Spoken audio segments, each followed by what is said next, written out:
Hi there and welcome to this week's vlog.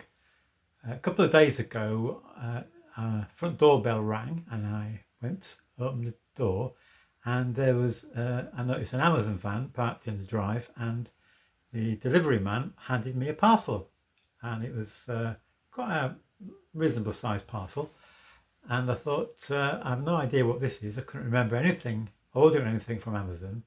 So anyway, I took it from him, said thank you. And as he was walking back to his van, I looked at the parcel, the address, and I saw that it had our address on. It had the right house number, the right road name, the right part of Doncaster, the right postcode.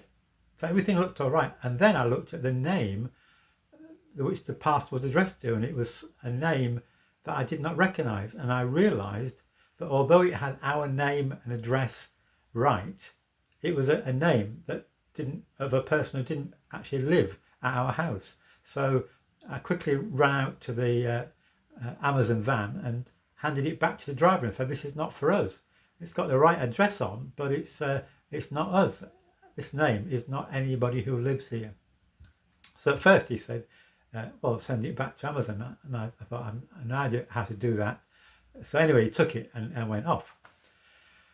I thought that was the end of it. The following day, another Amazon van arrived, and another Amazon delivery person came out and rang our doorbell. Sue this time went to the door, and again it was the same parcel, and it had the right address but a name that we did not recognise.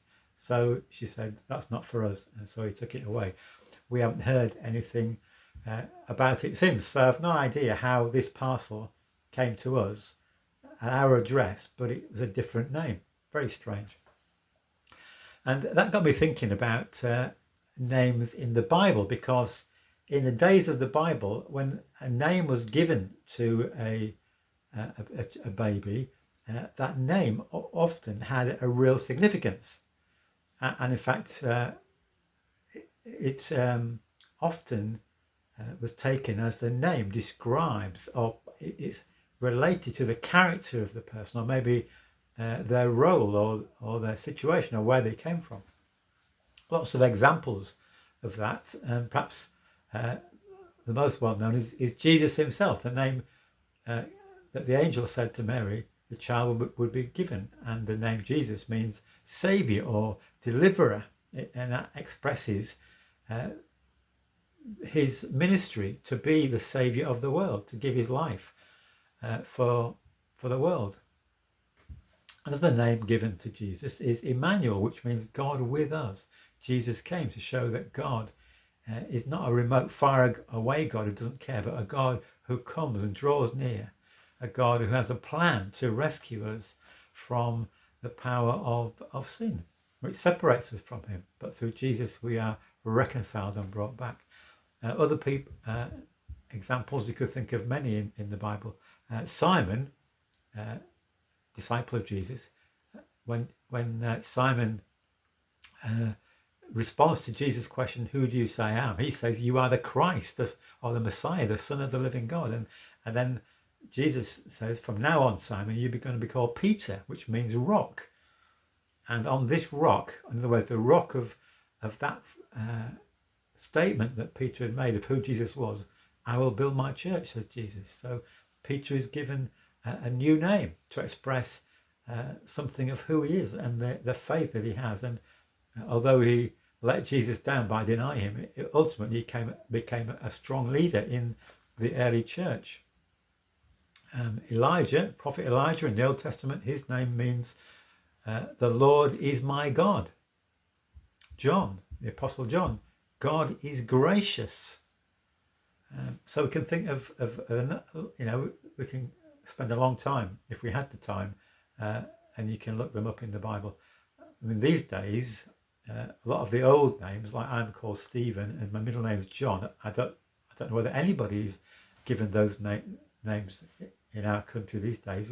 People seem to choose names not really because of their meaning or significance, but perhaps it just sounds nice to them. We can all have all sorts of names that have come in recently that in my childhood you'd never know and never hear of. But there we go. That was a parental choice, I suppose. So names really significant in Bible times and even in more recent times, and that led me to think that, or to think about the fact that, imagine you met someone who you haven't seen for a long time, and you maybe like me, if I have that situation, I'm a bit nervous about approaching them. I think maybe they won't remember me, know who I am. And so if you go to them and say hello, do you remember me? They might say, no, I have a clue who you are. Or they might say, hello, Steve, in my case. So it's really good when you meet somebody and they actually remember your name. You know, when I was in full-time ministry, people find it really important.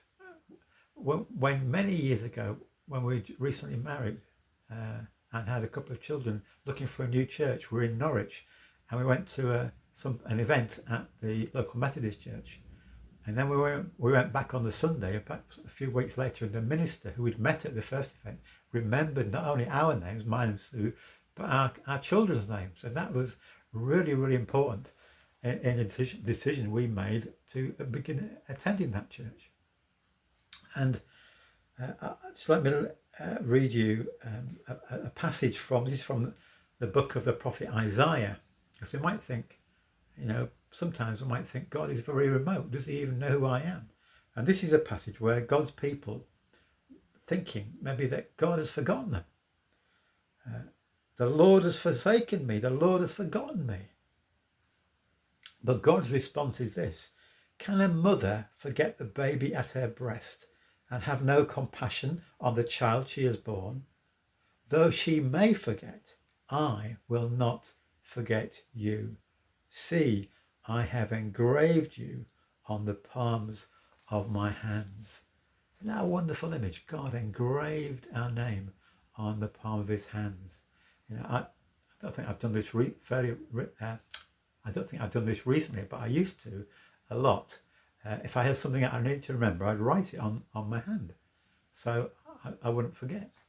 And the thought that God writes our names on his hand, that God never forgets us, even though he may at times seem remote, we may be going through tough times, God never forgets us. In fact, one of the great promises, there are many in the Bible, but one of the great ones is this: God says, I will never leave you, I will never forsake you. So isn't that great? And I hope that encourages you as it encourages me, that God will never forget us. He knows our name and he loves us so much. So that all came from receiving an Amazon parcel that wasn't for us. Hopefully it got eventually to its rightful owner. So thanks for listening today. God bless you.